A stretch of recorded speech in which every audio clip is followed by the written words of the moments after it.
soin de toi, là. Oui, Hein, tu me tu protèges. sais. Je le sais. Compte toi-même. La rencontre du Rocher, du Trisac. Écoute, Benoît, quand Ouais. je parle. Sophie, bonjour. Bonjour, Benoît. Bon, c'est la chronique que tu veux faire, là, le truc de Oui. sommelier? Oui. Ouais. Ben, non, en fait, c'est que je veux te poser la question. Toi, est-ce que tu fais partie de ces gens-là qui, quand ils dégustent un petit verre de vin, font leur prout-prout, puis là, tu sais, on est sur la Loire, on est sur une belle minéralité, puis on est sur... Hey, il est-tu Moi, bon le vin ou il est pas bon le vin? Je Moi, suis le plus Hannibal Lecter, snobisme... moi. Je suis plus dans le... Ouais. J'ai fumé des I'm cigares. having a friend for dinner. C'est exactement. Puis c'est quoi, moi, l'accompagner avec un vin rouge, un pinot noir, m'en fous. Mais j'ai fumé des cigares, moi. Je peux pas faire semblant que mes papilles gustatives Ah ouais, ils sont complètement écrapoutis. Non, pas tant. Ben non. Mais ce que tu vas décrire là, jamais, Alors, jamais. écoute, c'est ma chronique de ce matin en Journal de Montréal, Journal de Québec, c'est que je reviens sur un canular d'un Québécois, un humoriste québécois, Charles Deschamps. Charles Deschamps, juste pour vous situer, il avait participé à... Tu sais, l'affaire, l'espèce de concours, le prochain comique. C'est fondateur aussi du Bordel Comedy Club. Okay. Il est vraiment très rigolo. Et là, il a fait ce que, selon moi, un canular absolument hilarant. Il était en train de prendre un verre chez un ami qui a installé un petit bar dans son sous-sol. Tu sais, une espèce d'affaire en bois avec 3-4 tabourets. Mm-hmm. Puis il trouvait que son ami était un sacré bon barman. Fait que s'est dit, tu mériterais d'être sur TripAdvisor. Fait qu'il a créé une fausse page sur TripAdvisor avec une photo du sous-sol de son chum. Puis là, il a mis comme 5 étoiles en disant c'est le meilleur barman à Montréal. Puis là, il a encouragé ses amis à mettre des recommandations. Fait que toutes les recommandations sur la page TripAdvisor, ce n'est que positif. 85 recommandations, que des notes de 5 sur 5. Wow. Et ça a fait en sorte que ce restaurant-là, qui, je vous le rappelle, n'existe pas, le nouveau du lutte, s'est retrouvé numéro 1 sur le site de TripAdvisor, donc le meilleur restaurant de Montréal qui n'existe pas. Puis écoute, c'est absolument hallucinant que des gens aient pu prendre ça au sérieux parce que quand tu regardes le descriptif sur la page, quand tu pouvais, parce que maintenant la page a été retirée, ça disait par exemple, le restaurant est situé sur le plateau Mont-Royal, mais dans le descriptif, ça disait waterfront, ça veut dire près d'un cours d'eau, au bord de l'eau, vue sur la mer, une plage, stationnement intérieur, stationnement extérieur, service de valet, et ça disait, vous pouvez utiliser Visa, Mastercard, American Express, mais on accepte que l'argent comptant. C'est-à-dire qu'ils sont amusés, ils sont allés voir sur les descriptifs de restaurants, puis ils ont copié-collé toute chose et son contraire en disant c'est parfait pour les enfants, vous pouvez avoir une chaise haute, réservée aux adultes, en tout cas parce que c'est un bar. mais personne n'y a vu que du feu, tout le monde n'y a vu que du feu.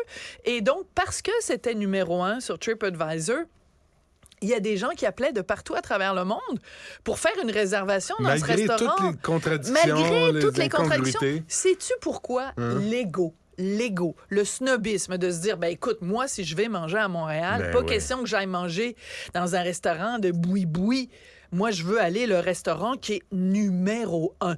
Et j'ai fait une entrevue avec Charles Deschamps vendredi dernier. Les gens vont pouvoir retrouver ça sur le site de Cube Radio dans la section balado.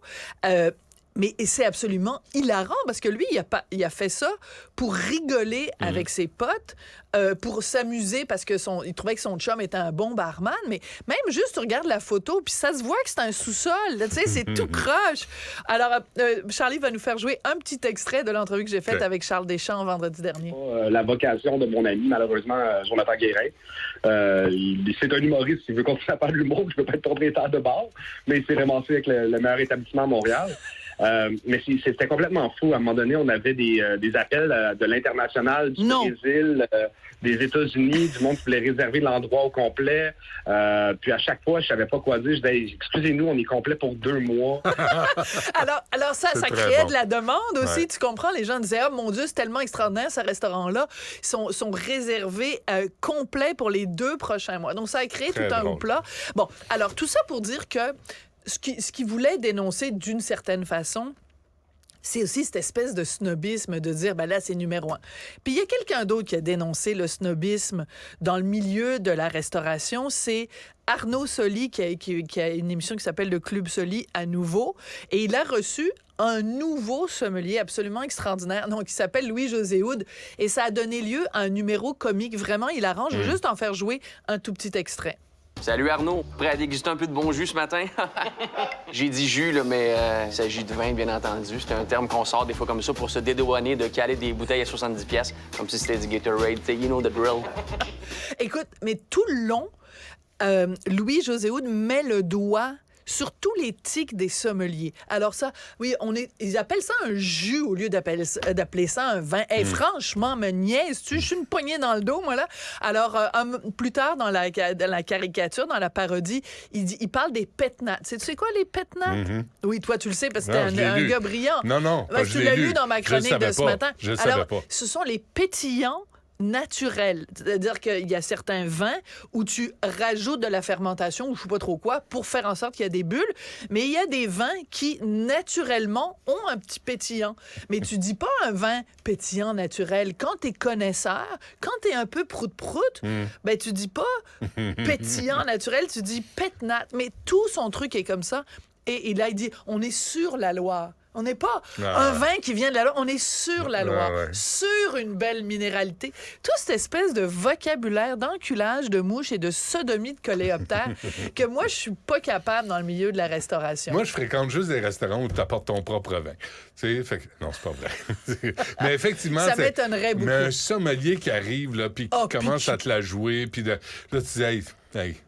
Fais juste me... Tu sais, puis... Il est-tu bon, il est pas bon? Il est bon, il est pas viré? Bon? Sinon, c'est correct. C'est quoi le prix déjà? Oh, oui, c'est ça. Mais tu sais, quand ils disent le vin a été fait en biodynamie, puis écoute, à un moment donné, avec Richard, on va dans un restaurant et là, le sommelier commence à nous parler du vin en nous disant que la vigne a été traitée par homéopathie.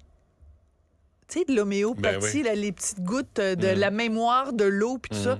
La vigne avait été traitée par homéopathie. M'a dire que le vin, on l'a pas payé à dose homéopathique, en tout cas.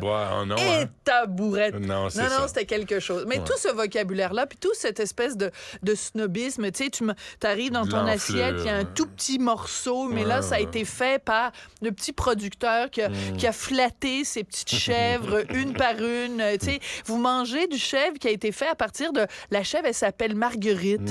Mais oui, chose.